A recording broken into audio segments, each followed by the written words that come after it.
Good afternoon, YouTube. What's going on? It's Mesa back at it with some Destiny. So we got some more Rise of Iron news coming out of, what would you guess?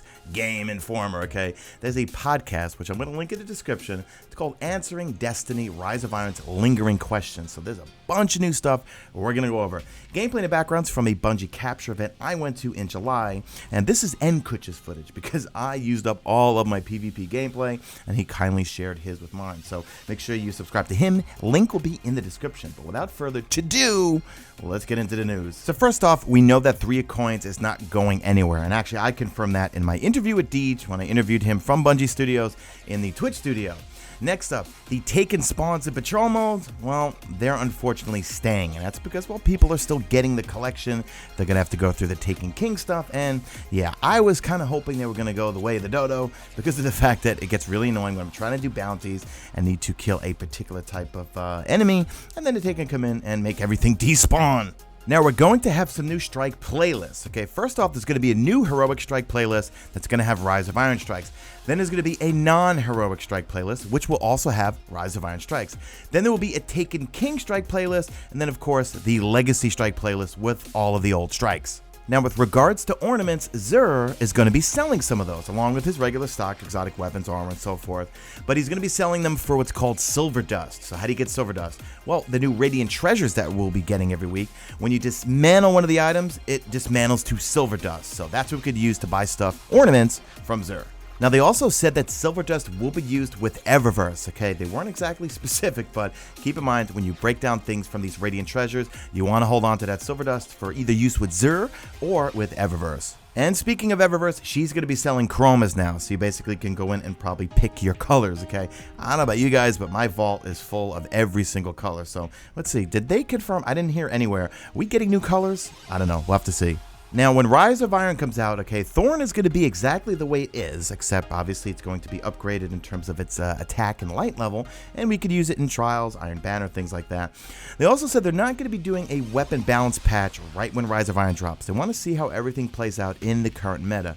What do you guys think about Thorn? I know everyone's been kind of worried about that. I'm not worried about Thorn at all, to be honest. To me, the last word is way more obnoxious than the Thorn. And we're going to have an artifact anyway that's going to reduce damage over time. So if you run into a lot of Thorn users, but to be frank, let me know in the comment section. For me, Thorn users rarely ever kill me from the damage over time. It's either they blasted me 3 times in the head. Hey, kudos to them. They got the headshots. But the damage over time, I don't know. I'm not too concerned about it. Now, there's going to be some new legendary weapons from the new strikes. Okay, so we've got the Wretched Eye, which I've got gameplay of that on my channel. I recorded that when I went to Bungie. Also, the new reimagined summoning pits, and then also the Sepix Perfected, which is basically the Devil's Lair, the year 3 version of it. So new legendary weapons can drop from those, but remember, we're going to use our skeleton keys and choose if we want to open up those horde chests at a chance at getting those legendary weapons. Now, they touched on that there's going to be a number of exotic quests for exotic weapons. Now, right now, we know about the Thorn, we know about the Galahorn, at least that's what they've mentioned. I can't wait until Rise of Iron comes out, and hopefully the armory will be updated, and then we could go in there and see what are all the new exotics. We also know that when you get a faction package, then you can decide whether you want armor, do you want weapons, and Christopher Barrett, the lead designer on Rise of Iron, he tweeted out a while back a picture where you could see you actually can choose what do you want. Do you want armor, weapons, and so forth. So I really like that they're doing that. It's so random right now, whether it's going to be armor, whether it's going to be weapons, a ship, class item, so forth. Now, they said that the year 2 Trials armor is not going to be available anymore once year 3 hits. So, well, there's only one more Trials left in the year for us, because remember, it's going on hiatus until September 20th. So if you have your Trials armor right now, hold on to it if you like it, okay? But for me personally, I think the Hunter new Trials armor looks the best. I'm not exactly crazy about the Warlock and the Titan, but for me, I don't know. I'm all about the Iron Lord gear. I think that by far looks the coolest. Now, this is really cool. Prior to Rise of Iron, the week before, there's going to be some special content delivered to our consoles. Now, remember when the House of Wolves came out right before, the week prior, we had the Prowling Wolves, and we were all going around trying to get those damn treasure keys.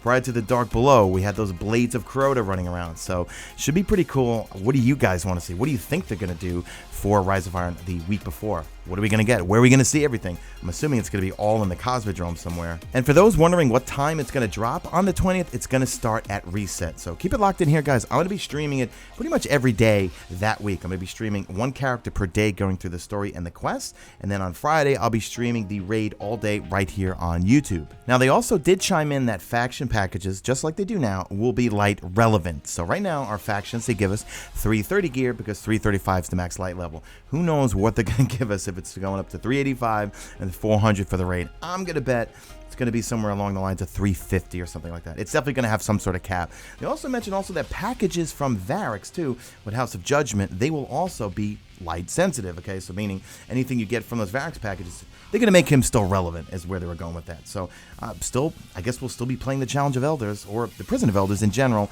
when it comes to Rise of Iron. Now, when asked about Arms Day, well, not Arms Day, they asked about Banshee, the gunsmith. They said that his weapons that he drops from the packages, you know how you do your weapons as you get packages, that his drops will be light relevant, okay? But they didn't say anything regarding the getting new weapons or anything from Foundries. He basically said all his stuff will be relevant to Rise of Iron. So what does that mean? We're getting new stuff, or does that mean it's still going to be the same old stuff for a whole other year?